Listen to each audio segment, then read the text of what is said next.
हो गया।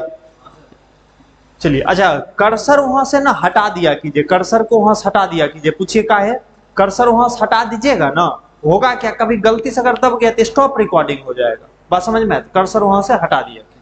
अब देखिए, हम जो है वीडियो को एडिट वगैरह नहीं करते हैं, हम डायरेक्ट यूट्यूब पे अपलोड कर देते हैं। समझ में आया? जो फाइल बनते, क्योंकि उतना मेरे पास अभी टाइम नहीं है कि वीडियो को एडिट करें, मेरे पास एम्प्लॉय भी नहीं, आदमी भी नहीं है जो एडिट करके दे, समझे? तो एज इट इज जैसे रिकॉर्डिंग होता है ना, उसी तरह हम क्या करते हैं, उसको अपलोड कर देते हैं। बात समझ में आया? इसीलिए वो सब पे ध्यान देना। एक बार स्टॉप हो जाएगा फिर वो अलग फाइल बन जाएगा। मान लीजिए लेक्चर 1 हमको यहाँ से यहाँ तक पूरा रिकॉर्ड करना था, हम यहीं तक बोले और स्टॉप हो गया तो गया काम से, समझे? फिर हमको 2 लेक्चर बनाना पड़ेगा। चलिए अब जो है हम लोग थोड़ा सा पढ़ाई करते हैं, आ जाइए कल वाले कंटेंट पे।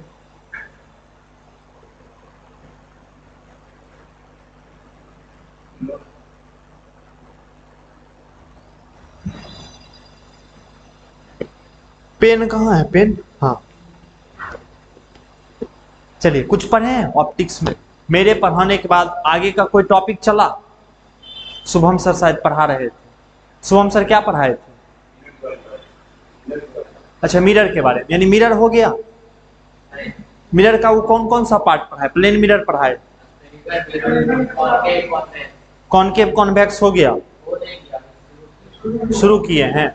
ठीक है, चलिए हम कॉनकेव कॉन्वेक्स पढ़ा देते हैं, उनको बोलिएगा उसके आगे कम पढ़ाने, या हम ही बोल देंगे, ठीक है ना? आप भी बोल दीजिएगा, हम भी बोल देंगे, ठीक। अब देखिए, मिरर जो है, मिरर एक प्लेन मिरर पर है, दूसरा होता है कर्व मिरर। दूसरा कौन सा मिरर होता है?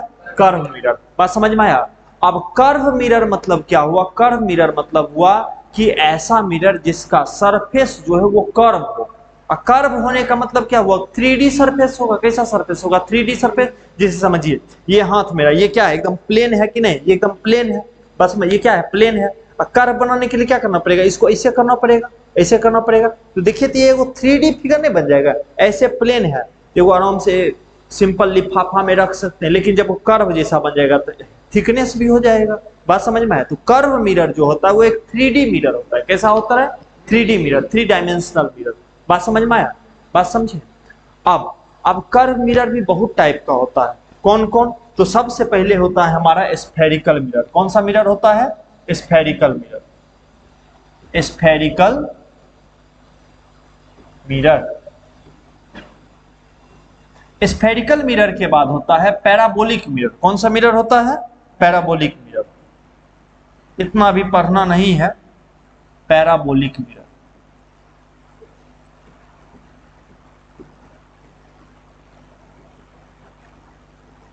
उसके बाद होता है इलिप्टिकल मिरर। याद कीजिए, ग्रेविटेशन में आप पढ़े होंगे इलिप्टिकल पाथ। सन जो है, सन जो, ये अर्थ जो है सन के चारों ओर घूमता है। कौन से पाथ पे? इलिप्टिकल पाथ पे, या इलिप्टिकल ऑर्बिट भी बोल सकते हैं। पाथ बोलिए या ऑर्बिट बोलिए, सेम चीज है, ठीक। तो होता है इलिप्टिकल मिरर।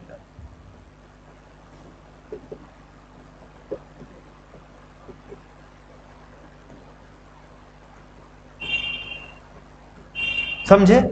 बात समझ में आया? अब यहाँ पे 10th में हमको पढ़ना है सिर्फ वो सिर्फ, 10th में ज्यादा नहीं पढ़ना है। 10th में हमको सिर्फ स्फेरिकल मिरर पढ़ना है। कौन सा मिरर पढ़ना है? Spherical mirror. तो आपको कोई बोलेगा कि 10th में कर्व मिरर पढ़ना है या स्फेरिकल मिरर, तो आप क्या बोलिएगा? स्फेरिकल मिरर पढ़ना है। और एनसीईआरटी आपका यहीं से शुरुआत भी हुआ है। बात समझ में आया? क्या पढ़ना है हमको? स्फेरिकल मिरर पढ़ना है। अब आइए, स्फेरिकल मिरर क्या होता है उसको समझिए। स्फेरिकल मिरर क्या होता है? तो spherical mirror is a part of any sphere. Spherical mirror is a part of any sphere. यानी सबसे पहले हम एक स्फेयर का फोटो बना लेते हैं हम लोग। देखिए, मान लीजिए ये एक स्फेयर है। ये क्या है? एक स्फेयर। समझ में आया? ये बात समझ में आया सबको? अब देखिए, एक स्फेयर है, ठीक। क्या है? स्फेरिकल मिरर क्या है? स्फेयर का एक पार्ट है। अब अगर कोई स्फेयर है, तो हम आपको मिरर में क्या पढ़ाए थे? उसका एक पार्ट जो है सिल्वर्ड होता है और एक पार्ट क्या होता है? पॉलिश्ड होता है। बात समझ में आया? अब देखिए, स्फेरिकल मिरर में क्या है, हम चाहे तो अंदर से, या फिर अंदर से क्या कर सकते हैं, सिल्वर्ड कर सकते हैं, बाहर से क्या कर सकते हैं, बाहर से स्मूथ कर सकते हैं। कोई बोलेगा कि नहीं सर हम बाहर से सिल्वर्ड करेंगे अंदर से स्मूथ करेंगे, तो दो केस बन रहा है कि नहीं बन रहा है, दो केस बन रहा है। मतलब समझिए ये मिरर है, ये स्फेरिकल मिरर का एक पार्ट है, बोलेगा इधर से हम क्या करेंगे, सिल्वर्ड करेंगे, इधर से क्या करेंगे, स्मूथ करेंगे या पॉलिश्ड करेंगे। तो दूसरा लड़का बोलेगा कि सर नहीं हम इधर से सिल्वर्ड करेंगे, इधर से स्मूथ करेंगे। बात समझ में आया। तो spherical mirror is a part of any sphere, ये तो हो गया। और टाइप्स ऑफ स्फेरिकल मिरर कितने टाइप होंगे, दो टाइप। कौन कौन, तो एक होता है कॉनकेव और एक होता है कॉन्वेक्स। बात समझ में, एक होता है कॉनकेव और दूसरा होता है कॉन्वेक्स। समझिए कॉनकेव कब होगा, कॉनकेव होगा जब इसको बाहर से हम सिल्वर्ड कर देंगे ना, बाहर से सिल्वर्ड कर देंगे तो ये कहलाएगा कॉनकेव। यानी कॉनकेव में रिफ्लेक्शन इनवर्ड होगा या आउटवर्ड, इनवर्ड होगा, अंदर से। देखिए बाहर से जब सिल्वर्ड कर दिए तो रिफ्लेक्शन किधर से होगा, इनवर्ड्स, अंदर से होगा। बात समझ में आया। और कॉन्वेक्स, कॉन्वेक्स का मतलब हुआ अंदर से हम सिल्वर्ड कर दिए। बात समझ में आया, अंदर से हम क्या कर दिए, इसको सिल्वर्ड कर दिए, ये कहलाएगा कॉन्वेक्स। क्या कहलाएगा, कॉन्वेक्स। समझ में आया, कॉनकेव कॉन्वेक्स। अब देखिए ना, अभी आप नया नया पढ़े हैं मिरर वगैरह, स्फेरिकल मिरर, कंफ्यूजन होता है किसको कॉनकेव बोले किसको कॉन्वेक्स बोले। बात समझे। तो कॉनकेव, केव मीन्स क्या होता है, गुफा। ऐसे कर देंगे तो गुफा जैसा लग रहा है, देखने में कैसा लग रहा है, गुफा जैसा लग रहा है, रिफ्लेक्शन। अच्छा मिरर के मान लीजिए जिधर से पॉलिश्ड है उधर से ही ना मतलब है, जिधर से सिल्वर्ड है उधर से आपको क्या मतलब है, उधर से आपको कोई मतलब है। कभी आपको आईना के पीछे में लकड़ी लगा है कि प्लास्टिक लगा है उससे आपको मतलब रहता है, आईना के सामने से मतलब रहता है। बात समझे। तो हमको ये वाला सरफेस से मतलब है, जो सरफेस क्या है, पॉलिश्ड, जो सरफेस पॉलिश्ड है। तो केव मीन्स क्या, गुफा, केव मीन्स क्या, गुफा। और ये देखिए गुफा जैसा लग रहा है, तो कौन केव मतलब क्या, गुफा जैसा जिसका पॉलिश्ड सरफेस हो। समझे। और जो बच गया वो क्या कहलाएगा, कॉन्वेक्स। तो कॉनकेव कॉन्वेक्स में याद रखने में कोई दिक्कत नहीं ना। जब भी कॉनकेव का बात आए आप याद कीजिए केव, केव मीन्स होता है गुफा, यानी गुफा के जैसा देखने में लगेगा, उसका रिफ्लेक्टिंग। पॉलिश सरफेस मतलब क्या, रिफ्लेक्टिंग, जो जिधर से रिफ्लेक्शन हो रहा हो। चलिए ये हो गया। अब आइए कॉनकेव को हम लोग समझते हैं। ये है हमारा कॉनकेव मिरर, ठीक। बात समझे। इधर से ये क्या रहेगा, इधर से सिल्वर्ड रहेगा, इधर से सिल्वर्ड रहेगा, ठीक। और इधर से क्या रहेगा, रिफ्लेक्टिंग रहेगा, इधर से क्या रहेगा, रिफ्लेक्टिंग रहेगा। अब देखिए ये जो स्फेरिकल मिरर है, यानी कि ये कॉनकेव मिरर जो है, ये कोई स्फेयर का पार्ट होगा। ये कौन सा मिरर है, कॉनकेव मिरर।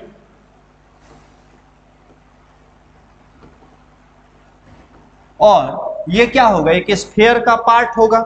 स्फेयर का पार्ट होगा तो ऑब्वियसली इसमें एक सेंटर भी होगा। स्फेयर में सेंटर है तो इसका भी अपना एक सेंटर होगा, मतलब वही स्फेयर का जो सेंटर वही इसका भी सेंटर होगा। अगर आप थोड़ा सा आर्क वगैरह समझते होंगे, आपको नहीं लग रहा है ये आर्क है, क्या है ये आर्क है कि नहीं है, आर्क है। बात समझ में आया। तो इसका जो सेंटर होगा, मतलब इस मान लीजिए ये सेंटर है वो स्फीयर का, इसका भी सेंटर यही होगा। इसको बोलेंगे, इसको हम लोग बोलेंगे सेंटर ऑफ कर्वेचर। क्या बोलेंगे इसको, सेंटर ऑफ कर्वेचर। बात समझ में है, ये क्या कहलाएगा, सेंटर ऑफ कर्वेचर। यानी स्फेरिकल मिरर या फिर concave mirror is a part of any sphere and the center of that sphere is called center of curvature of that mirror। बात समझ में आया, ये बात समझ में आया सबको। चलिए अब देखिए मिरर का एक मिड पॉइंट होता है। ये जो पार्ट है इसका अपना एक मिड पॉइंट होगा। मिड पॉइंट होगा कि नहीं होगा, मतलब समझिए वो स्फीयर का पार्ट कुछ ऐसा है और इसका एक मिड पॉइंट होगा ना, इसका एक मिड पॉइंट होगा कि नहीं होगा। तो mid point of that mirror is called pole. बात समझे। जैसे तावा देखें, तावा जो है जिस पे रोटी बनता है वो भी एक स्फीयर का ही पार्ट जैसा लगता है ना। और तावा के बीच में तावा के बीचों बीच एक छेद कर दीजिए, समझ में आया? वो जो पॉइंट होगा वो क्या कहलाएगा? पोल कहलाएगा। क्या कहलाएगा? पोल। बात समझ में आया? वो क्या कहलाएगा? पोल। इसको बोलते हैं हम लोग, पोल बोलते हैं। सेंटर ऑफ कर्वेचर को सी से रिप्रेजेंट कर दीजिए, ठीक। अब देखिए ये दो पॉइंट बना, दो पॉइंट के बीच एक लाइन हम ड्रॉ कर सकते हैं कि नहीं कर सकते हैं? एक लाइन ड्रॉ कर दीजिए।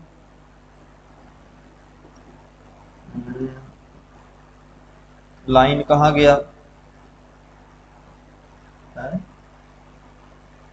अरे ये क्या हो जा रहा है? चलिए एक लाइन ड्रॉ कर देते हैं। तो देखिए ऐसे करके एक लाइन ड्रॉ कर दीजिए। अब देखिए इस लाइन को क्या बोलते हैं? इस लाइन को बोलते हैं प्रिंसिपल एक्सिस। इस लाइन को क्या बोलते हैं हम लोग? Principal axis. बात समझ में? ये लाइन क्या कहलाएगा? ये कहलाएगा प्रिंसिपल एक्सिस।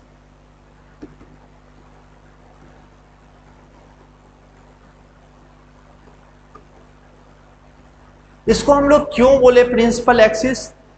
क्योंकि प्रिंसिपल का मतलब क्या होता है? हेड, सर्वे सर्वा ना। प्रिंसिपल का मतलब हुआ हेड, उसके अंडर में जो भी काम होगा उसके अंडर में होगा, उसके गाइडेंस से होगा।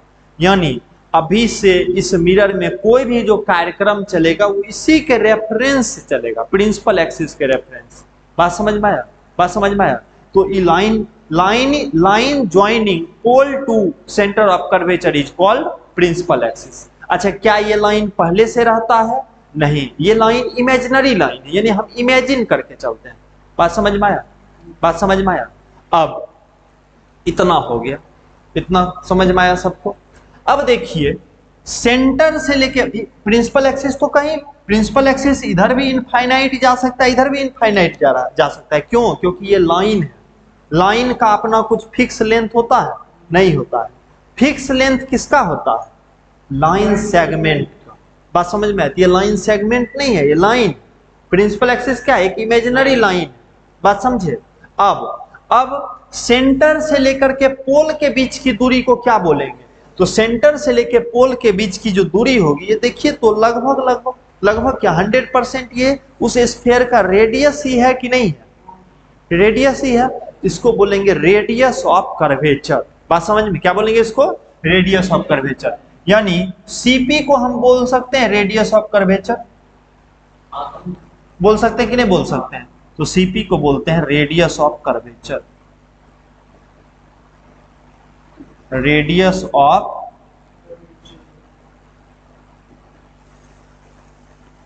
कर्वेचर। ये बात सबको समझ में आया? पक्का? कोई दिक्कत? चलिए अब समझिए थोड़ा सा इसमें रिफ्लेक्शन वगैरह, ठीक है? अब क्या समझेंगे हम लोग? रिफ्लेक्शन तभी होगा जब लाइट रे इंसिडेंट करेगा। इंसिडेंट रे रहेगा तभी ना रिफ्लेक्टेड रे रहेगा। रिफ्लेक्टेड रे है तभी, इसका मतलब है कि रिफ्लेक्शन हुआ। अब रिफ्लेक्शन होने का इसमें बहुत सारा वे है।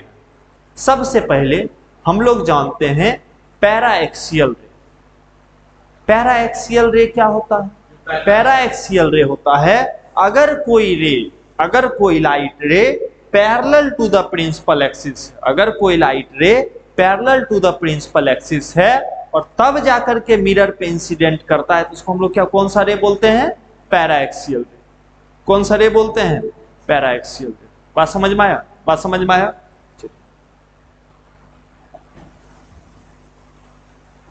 तो चलिए अब पैराएक्सियल रे को भी बना ले हम लोग।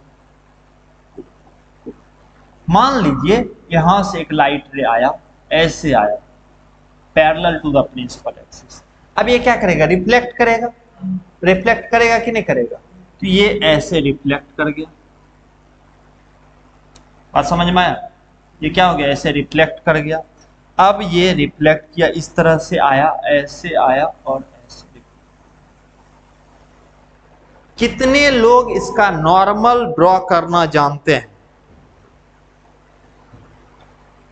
अच्छा ठीक है, चलिए हम आपसे पूछते हैं, इसका नॉर्मल जब यहां से निकलेगा तो प्रिंसिपल एक्सिस को कट करेगा कि नहीं कट करेगा? पक्का? प्रिंसिपल एक्सिस को जब कट करेगा तो किस पॉइंट को कट करेगा? Centre of curvature. Centre of curvature को ही क्यों कट करेगा? ठीक है, पहले हम ड्रॉ कर लेते हैं, रुकिए, पहले नॉर्मल ड्रॉ कर लेते हैं, उसके बाद देखिए ये नॉर्मल है, ये क्या है नॉर्मल, और नॉर्मल जो होगा वो सेंटर ऑफ कर्वेचर को कट करेगा। क्यों कट करेगा आप जरा हमको बताइए। अरे ऐसा भी तो हो सकता था, इधर जाता नॉर्मल सेंटर ऑफ कर्वेचर के आगे टप जाता, या सेंटर ऑफ कर्वेचर के पहले ही रह जाता। सेंटर ऑफ कर्वेचर पे ही आके क्यों कट किया? क्यों क्यों वहीं से बना सकता है। हाँ देखिए, रेडियस जो होता है ना, रेडियस वो हमेशा सरकमफेरेंस कि जिस पॉइंट पे टच करता है वहां पे 90 डिग्री एंगल बनाता है। बात समझे? यानी किसी भी सर्कल में, मान लीजिए कोई एक सर्कल हम बनाए, ठीक है, कोई एक सर्कल बनाए और ये उसका मान लीजिए सेंटर, ये क्या है सेंटर, और यहां से एक रेडियस ड्रॉ कीजिए। क्या ड्रॉ किए? रेडियस ड्रॉ किए। ये सेंटर है, सेंटर का नाम ओ दे दीजिए, ये रेडियस है।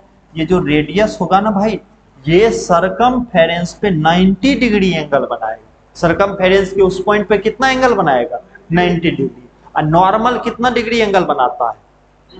90 डिग्री बनाता है। और नॉर्मल कहां पे 90 डिग्री बनाएगा? यहीं बनाएगा जी, बनाएगा यहाँ पे कि नहीं बनाएगा? अब बताइए, ये जो हम नॉर्मल बनाए, ये नॉर्मल असल में एक तरह से रेडियस है कि नहीं? रेडियस है। तो रेडियस है तो उसको सेंटर से पास करना पड़ेगा कि नहीं करना पड़ेगा? आया समझ में? समझ में आया? ये होगा एंगल आई और ये होगा एंगल आर।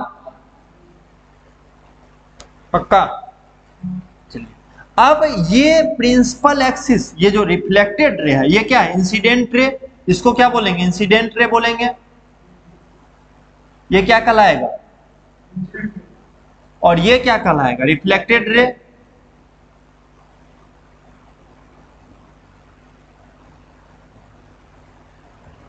इंसिडेंट रे जो एंगल बनाएगा नॉर्मल के साथ वो एंगल आई, रिफ्लेक्टेड रे जो एंगल बनाएगा वो एंगल आर। अच्छा, लॉज ऑफ रिफ्लेक्शन यहाँ वैलिड होगा कि नहीं होगा? होगा। क्यों होगा? क्योंकि लॉज ऑफ रिफ्लेक्शन जो है वो यूनिवर्सल लॉज ऑफ रिफ्लेक्शन है, तो हर जगह वैलिड होगा। तो एंगल आई जो है वो इक्वल टू क्या होगा? एंगल आर होगा। चलो, अब इस पॉइंट को बोलते हैं हम लोग फोकस। क्या बोलते हैं? फोकस।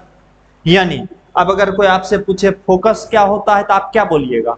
आप बोलिएगा when any paraxial ray incident on mirror, then after reflection it cuts the principal axis. It cuts the principal axis, and the point on which reflected ray cuts is called focus. Is called focus या focus point. समझ में आया? लिख लोगे अपने मन से, रटने की जरूरत नहीं है ना। अब आप लोग सुने होंगे एक बहुत ही भयानक सा formula, F equal to R/2। सुने हैं ये? नहीं? पक्का सुने हैं? चलिए इसको समझने की कोशिश करते हैं। सबसे पहले समझते हैं ये F क्या है। तो देखो, ये क्या हो गया? फोकस, और ये क्या हो गया? पोल।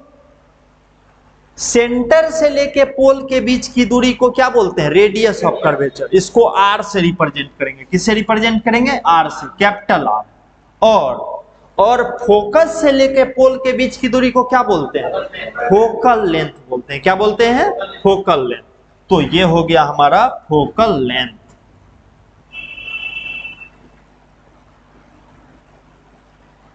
और फोकल लेंथ को किससे रिप्रेजेंट करेंगे? स्मॉल एफ से। फोकल लेंथ को किससे रिप्रेजेंट करेंगे? स्मॉल एफ से।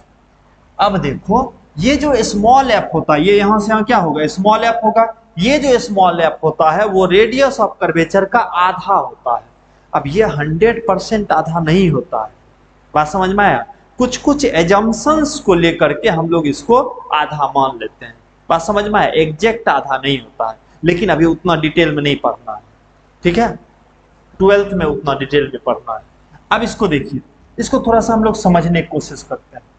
क्या कोशिश किया जाए समझने का? चलिए, एक बात बताइए, ये लाइन जो है पैरेलल है इस लाइन के, ये लाइन और ये लाइन आपस में पैरेलल है कि नहीं, पक्का? तो बताइए ये एंगल आई है, ये एंगल आई है, तो ये एंगल कितना होगा, पक्का? क्यों? अल्टरनेट एंगल से, मैथ तो आप पढ़े हैं। ये दोनों लाइन आपस में पैरेलल है तो ये लाइन क्या होगा, ट्रांसवर्सल लाइन। ये आई तो ये भी आई, और हम ये भी जानते हैं आई और आर आपस में बराबर होता है। तो देखिए ये आर है ये आई है, दोनों आपस में बराबर है कि नहीं है? जब बराबर है तो गौर से इस पॉइंट का कुछ नाम दे दें, इसका क्यू नाम दे देते हैं। हाँ बोल देंगे कि नहीं कि क्यू एफ या एफ क्यू बोल दीजिए, F Q equal to F C. देखो तो कैसे, दो एंगल आपस में इक्वल है तो आइसोसेलेस ट्रायंगल नहीं हो जाएगा, आइसोसेलेस ट्रायंगल हो जाएगा कि नहीं हो जाएगा? तो Q F Q equal to F C बोल सकते हैं कि नहीं बोल सकते हैं, पक्का? कोई दिक्कत, किसी को कोई दिक्कत नहीं ना? अच्छा, P F plus F C equal to क्या होगा बताइए तो, आर। ये समझ में आया, पक्का? Equal to R. अब पी एफ क्या है बताइए तो, पी एफ एफ है कि नहीं? पी एफ क्या है, एफ है, तो F plus F C equal to R होगा कि नहीं होगा? बात समझ में आया? अब अगर इस पी एफ को एफ सी के बराबर कर दे तो मेरा काम बन जाएगा। पी एफ को किसके बराबर कर दे, एफ सी के बराबर कर दे, और एफ सी एफ क्यू के बराबर तो ऑलरेडी है। अब जरा सोचिए, पैराएक्सियल रे जो होता है ना, पैराएक्सियल रे प्रिंसिपल एक्सिस के पैरेलल तो होता ही है, और हम ये भी मान करके चलते हैं कि प्रिंसिपल एक्सिस के बहुत करीब है। ये क्या है, बहुत करीब है। बात समझ में आया? ये हम लोग एज्यूम करके चलते हैं। अब सोचिए अगर ये पैराएक्सियल रे बहुत करीब हो जाए, बहुत करीब मतलब एकदम प्रिंसिपल एक्सिस में सट जाए, तो ये लाइन और ये लाइन आपस में सट जाएगा कि नहीं सट जाएगा? ये वाला, ये लाइन और ये लाइन बोलो आपस में सट जाएगा कि नहीं सट जाएगा? और सट जाएगा तो दोनों लगभग बराबर हो जाएगा कि नहीं? ये समझ में आया? दोनों लगभग बराबर हो जाएगा। तो if paraxial ray is very closer than principal axis, if paraxial ray is very closer than principal axis, then we say that QF equal to क्या, PF। कोई दिक्कत नहीं ना? अब देखो यहां से रिलेट करो तो कुछ रिलेट होगा, PF इक्वल टू FC हो जाएगा। इसको इक्वेशन फर्स्ट बोल देते हैं, इसको इक्वेशन सेकेंड बोल देते हैं। From equation first and two, from equation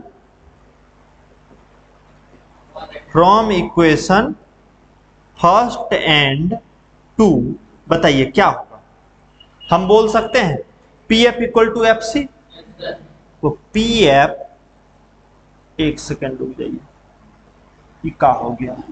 हाँ, PF इक्वल टू FC बोल सकते हैं। अब बताइए पीएफ की जगह आप क्या लिखे हैं, एफ लिखे हैं, एफसी भी पीएफ के बराबर हो गया तो एफसी की जगह भी एफ लिख दें, तो ये क्या हो जाएगा, F plus F equal to R. F plus F को क्या बोलेंगे, 2f बोलेंगे। तो देखिए 2f इक्वल टू क्या हो जाएगा, आर हो जाएगा, तो f इक्वल टू क्या हो जाएगा,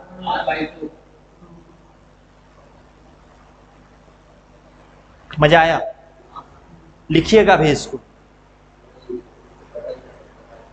हाँ पता था। चलिए अब एग्जाम में आएगा, एग्जाम में आपको ये प्रूव करने नहीं आएगा, 12th में है, 10th में ये प्रूव करने नहीं आएगा। 10th में इससे क्या आएगा, 10th में इससे आएगा, आपको बोल देगा right and define the all components of spherical mirror, components of spherical mirror. बात समझ में आया? तो आपको क्या करना पड़ेगा, सबसे पहले कंपोनेंट्स ऑफ स्फेरिकल मिरर को लिखना पड़ेगा, और उसके बाद उस सब का डेफिनेशन लिखना पड़ेगा, मतलब डिफाइन करना पड़ेगा। तो देखिए कंपोनेंट्स ऑफ स्फेरिकल मिरर में क्या क्या पढ़े, क्या क्या पढ़े? सी सेंटर ऑफ कर्वेचर, सबसे पहले क्या पढ़े? सी सेंटर ऑफ कर्वेचर, एकदम मेरे साथ बोलते चलिए। सबसे पहले क्या पढ़े? C centre of curvature. उसके बाद क्या पढ़े? P pole. उसके बाद क्या पढ़े? एफ, एफ पढ़े कि आर पढ़े? R radius of curvature. उसके बाद क्या पढ़े? F capital F. उसके बाद क्या पढ़े? Capital F focal focus. उसके बाद क्या पढ़े? Small F focal length. उसके बाद क्या पढ़े? उसके बाद बताइए। Incident ray reflected principal axis, principal axis को तो लिखे ही नहीं। उसके बाद इसी के बीच में कहीं, अच्छा यही लिख देते हैं प्रिंसिपल एक्सिस, प्रिंसिपल एक्सिस को लिख देते हैं पी एक्स, प्रिंसिपल एक्सिस। बात समझ में आया? एक चीज और पढ़ना है, अपर्चर। अपर्चर नाम सुने हैं? एक चीज छूट गया, 7वां नंबर लिखेंगे हम लोग, अपर्चर। भैया अपर्चर क्या होता है? क्या होता है अपर्चर? कि तार फंस जाता है पैर में, लोगों को लगेगा कि डांस कर। अपर्चर क्या होता है पता है? देखिए अपर्चर क्या होता है समझिए। ये जितना बड़ा एरिया, देखिए तावा, तावा जितना बड़ा रहेगा, तावा, तावा समझते हैं, रोटी बनता है, तो तावा जितना बड़ा रहेगा वो उतना बड़ा सर्कुलर एरिया बाउंड करेगा कि नहीं करेगा? उतना बड़ा सर्कुलर एरिया बाउंड करेगा। समझ में आया? बात समझ में आई? उतना बड़ा क्रॉस सेक्शनल एरिया बनाएगा। ठीक है, तो हम लोग इसको क्या करते हैं ना, यहां से ये मिरर का एंड पॉइंट है, ये मिरर का एंड पॉइंट है, ये भी मिरर का एंड पॉइंट है, और ये उसका क्या है? सेंटर पॉइंट, बीच वाला पॉइंट। अब देखिए यहां से अगर हम एक लाइन ड्रॉ करें, परपेंडिकुलर लाइन, और यहां से भी एक लाइन अगर ड्रॉ करें, तो दोनों लाइन आपस में बराबर होगा कि नहीं होगा? दोनों लाइन आपस में बराबर होगा। बात समझे? तो हाँ, दोनों का लेंथ आपस में बराबर होगा कि नहीं होगा? बराबर होगा। तो अपर्चर होता है, अपर्चर का मतलब इसी पे अपर्चर अपर्चर ऐसे है वो एरिया, बात समझ में? वो ये जो सर्कुलर एरिया बाउंड कर रहा है उसी को हम लोग अपर्चर बोलते हैं। लेकिन डेफिनेशन में ये बोलेंगे the line joining, the line कौन सा लाइन? Perpendicular line. यहां से लाइन किसी भी तरह का ज्वाइन हो सकता है, तो बोलेंगे the perpendicular line joining from end of mirror to the principal axis. The perpendicular line joining from end of the mirror to the principal axis is called aperture. बात समझ में आया? बात समझ में आया? ये क्लियर है? कोई दिक्कत? लिख कर